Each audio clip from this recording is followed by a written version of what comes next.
এই গরমে বাচ্চা থেকে বড় আইসক্রিম খেতে পছন্দ করে না এমন মানুষ খুঁজে পাওয়া কঠিন।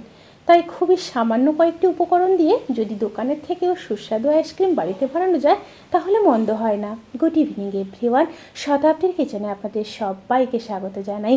আজকের রেসিপি সুস্বাদু আইসক্রিম। তাহলে চলুন শুরু করা যাক আজকের এই সহজ এবং সুস্বাদু রেসিপি। প্রথমে কড়াইতে খুব সামান্য জল দিয়ে দেব, তাতে করে দুধ আর কড়াইতে লেগে যাবে না। এবার দিয়ে দেব 500 ml দুধ। দুধ ফুটে আসা পর্যন্ত অপেক্ষা করব। দুধ যখন এইভাবে খুব ভালোভাবে ফুটে আসবে তখন 4 পিস টোস্ট বিস্কুট দিয়ে দেব। সাথে দিয়ে দেব 75 গ্রাম চিনি। চিনির পরিমাণটা এখানে আপনারা বাড়াতে কিংবা কমাতে পারেন।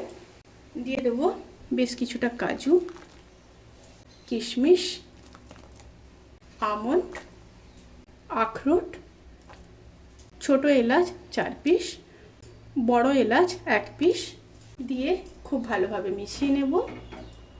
মিশিয়ে নিয়ে মিডিয়াম টু লো স্টিমে 10 মিনিট হতে দেব।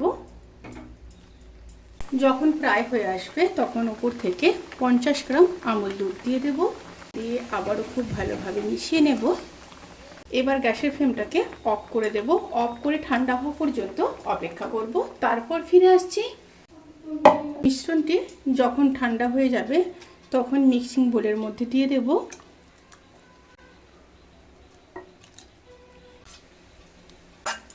সমস্ত মিশ্রণ দিয়ে দিয়েছি। এবার স্মুথ পেস্ট রেডি করে নেব। মিশ্রণটি যখন রেডি হয়ে যাবে এটি কাঁচের পাত্রে রেখে দেব। এবার ওপর থেকে কিছুটা ড্রাই ফ্রুটস দিয়ে দেব।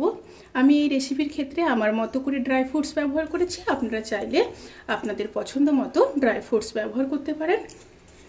এখানে দিয়ে দিলাম কাজু, আমন্ড আর পেস্তা। এবার ঢাকিয়ে দিয়ে 7 থেকে 8 ঘন্টা ডিপ ফ্রিজে রেখে দেব। তারপর ফিরে আসছি। এবার সার্ভ করে দেব। রেসিপিটি কেমন লাগলেও প্লিজ কমেন্ট করে জানাতে কিন্তু ভুলবেন না। যদি ভালো লেগে থাকে তাহলে সাবস্ক্রাইব করে পাশে থাকা বেল আইকন প্রেস করে নোটিফিকেশান অল করে রাখবেন। তাতে করে আমি যত রেসিপি দেব সমস্ত লিঙ্ক আপনাদের কাছে পৌঁছে যাবে। আপনারা সবাই ভালো থাকবেন, সুস্থ থাকবেন, সাবধানে থাকবেন। আজকের মতো এই পর্যন্ত। পরের রেসিপির জন্য অপেক্ষা করুন। টাটা।